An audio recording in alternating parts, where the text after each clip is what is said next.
Hello guys, ang oras ngayon ay 7:20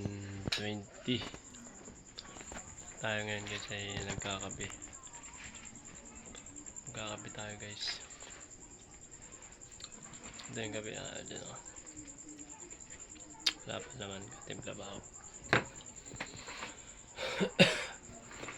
Magpaplanuhan natin yung mama ko, ipaprank natin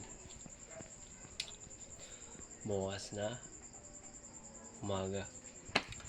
Ang prank natin ay tungkol sa mga utang nila sa akin.